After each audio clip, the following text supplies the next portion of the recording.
বন্ধুসকল, আপুনি যদি ভাবিছে যে আমি মানুহবোৰে পৃথিৱীৰ প্ৰায় আটাইবোৰ ঠাইৰে সন্ধান উলিয়াবলৈ সক্ষম হৈছো, তেনেহলে আপোনাৰ চিন্তা ভুল। কিন্তু পৃথিৱীৰ ভূপৃষ্ঠত এনে বহুতো গুহা আছে, দুৰ্গম ঠাই আছে, পাহাৰ পৰ্বত আছে, য'ত আমি মানুহবোৰে আজিলৈ খোজ এটাও দি পোৱা নাই। কিন্তু আমি মানুহবোৰৰ বাবে ইয়াতকৈও কৌতূহলী ঠাই এখন আছে, যাৰ বিষয়ে আমি একোৱেই নাজানো, আৰু সেয়া হৈছে পৃথিৱীৰ মহাসাগৰসমূহ। হয়, আমাৰ পৃথিৱীৰ আটাইতকৈ বিশাল এলেকা, অথবা এনেদৰেও ক'ব পাৰি যে আটাইতকৈ ডাঙৰ ৰহস্য। আমি আজিলৈ আমাৰ পৃথিৱীৰ মহাসাগৰসমূহৰ বিষয়ে মাত্ৰ 5% জানিবলৈ সক্ষম হৈছো, আৰু বাকী 95%ৰ ভিতৰত এনে এখন জগত সোমাই আছে যাৰ বিষয়ে আমি একোৱেই নাজানো। বন্ধুসকল, হয়তো মহাসাগৰৰ গভীৰতা আৰু ইয়াৰ লগত সাঙুৰ খাই থকা বিভিন্ন ৰহস্যৰ বিষয়ে আপুনি অজ্ঞাত। সেইবাবে আজি আমি সেই ৰহস্যবোৰ এটা এটাকৈ আপোনালোকৰ সন্মুখত উদঙাবলৈ চেষ্টা কৰিম। আজি আমি জানো আহক, আমাৰ মহাসাগৰবোৰনো আচলতে কিমান গভীৰ, আৰু ইয়াৰ প্ৰত্যেক পৰ্যায়ৰ গভীৰতাত আমি কি কি বস্তু দেখিবলৈ পাম।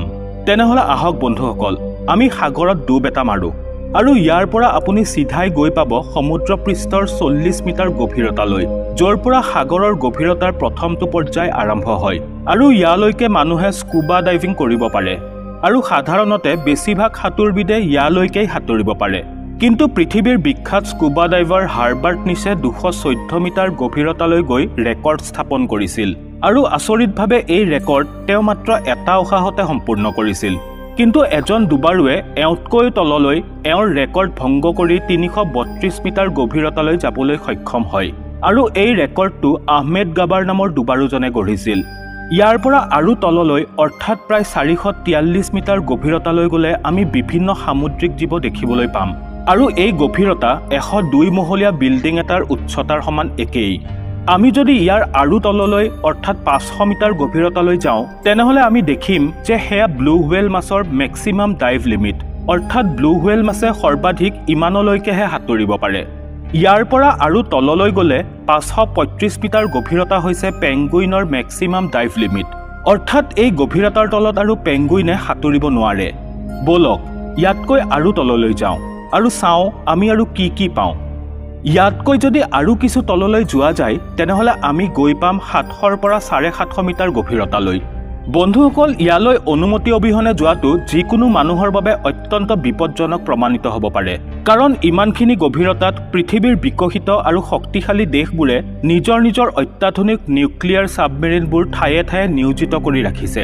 ইয়াৰ পৰা আৰু তললৈ, অৰ্থাৎ প্ৰায় 830 মিটাৰ গভীৰতা হৈছে পৃথিৱীৰ আটাইতকৈ ওখ অট্টালিকা বুৰ্জ খালিফাৰ উচ্চতাৰ সমান, অৰ্থাৎ ইমান গভীৰতাত বুৰ্জ খালিফা গোটেই বিল্ডিংটো সম্পূৰ্ণ ডুবি যাব। ইয়াৰ পৰা আৰু তললৈ নামি গ'লে প্ৰায় 1000 মিটাৰ গভীৰতাত আমি যি স্তৰ দেখা পাম, তাক সাগৰৰ স্কেৰী জোন বুলি কোৱা হয়। ইয়াক স্কেৰী জোন বুলি এইবাবেই কোৱা হয় কাৰণ সূৰ্যৰ ৰশ্মি কেৱল ইয়ালৈকেহে পৰে, ইয়াৰ আগলৈ আৰু সূৰ্যৰ ৰশ্মি যাব নোৱাৰে। ইয়াৰ পৰা আগলৈ গ'লে সকলোবোৰ অন্ধকাৰেৰে আৱৰা, আৰু ইয়াৰ ভিতৰৰ সামুদ্ৰিক জীৱকুলবোৰ অতি বিচিত্ৰ আৰু ভয়ানক।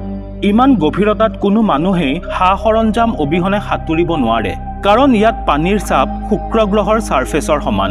সেইবাবে এই গভীৰতাত সা সঁজুলি অবিহনে যিকোনো মানুহৰ কেইমুহূৰ্তমানতে মৃত্যু হোৱাটো নিশ্চিত। ইয়াৰ তলৰ 1200 মিটাৰৰ গভীৰতাক সামুদ্ৰিক কাছবোৰৰ ডিপেষ্ট ডাইভ এৰিয়া বুলি কোৱা হয়। আৰু গভীৰতালৈ গ'লে, অৰ্থাৎ প্ৰায় 2000 মিটাৰ তলত আমি অত্যন্ত অদ্ভুত, ভয়ানক আৰু বিচিত্ৰ জীৱকুল দেখিবলৈ পাম।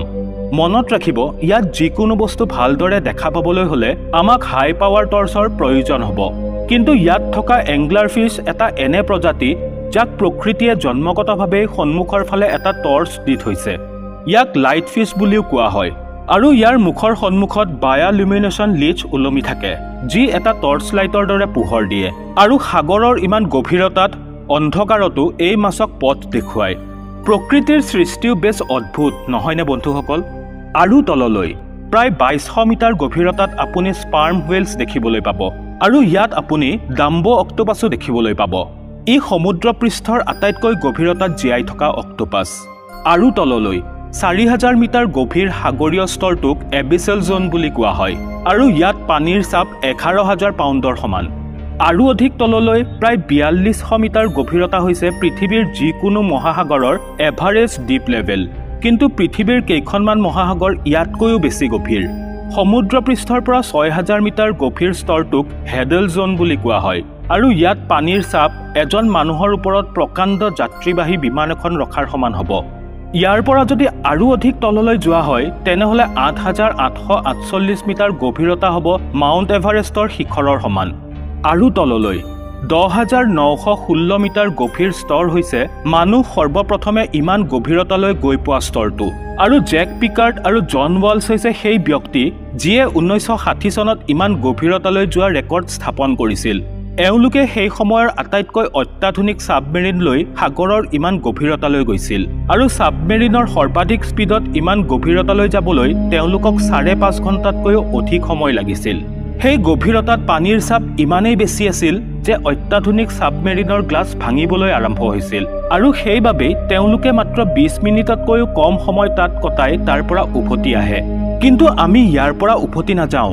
আমি আৰু আগুৱাই যাম ইয়াতকৈও আৰু তলত 10972 মিটাৰ গভীৰতা হৈছে আকাশৰ সৰ্বোচ্চ উচ্চতাত উৰি থকা বিমান এখনত যাত্ৰা কৰি থকা ব্যক্তি এজন আৰু পৃথিৱীৰ ভূপৃষ্ঠৰ মাজৰ ব্যৱধানৰ সমান সাধাৰণতে বিমান এখন 10,500 পৰা 11,000 মিটাৰ উচ্চতাত উৰে আৰু তাৰ পৰা তলত আপুনি যি ভূমি দেখিবলৈ পাব এই গভীৰতা পৃথিৱীৰ ভূপৃষ্ঠৰ পৰা অৰ্থাৎ সমুদ্ৰ পৃষ্ঠৰ পৰা সিমানেই গভীৰ ইয়াতকৈও গভীৰ 10,994 মিটাৰ গভীৰতা হৈছে আজিলৈকে আমি মানুহৰ দ্বাৰা জুখি উলিওৱা সাগৰৰ আটাইতকৈ গভীৰতম স্তৰ আৰু ইয়াক দ্য চেলেঞ্জাৰ দ্বীপ বুলি কোৱা হয় এই গভীৰতাক পশ্চিম প্ৰশান্ত মহাসাগৰত মাপা হৈছিল আৰু এই ঠাইখিনিক মাৰিয়ানা ট্ৰেঞ্চ বুলি কোৱা হয় প্ৰশান্ত মহাসাগৰত আৱিষ্কাৰ হোৱা এই পইণ্টটো আজিলৈকে পৃথিৱীত আৱিষ্কৃত সকলো সমুদ্ৰ পৃষ্ঠৰ ভিতৰত আটাইতকৈ গভীৰতম স্তৰ কিন্তু কোৱা হয় যে মহাসাগৰ ইয়াতকৈও বেছি গভীৰ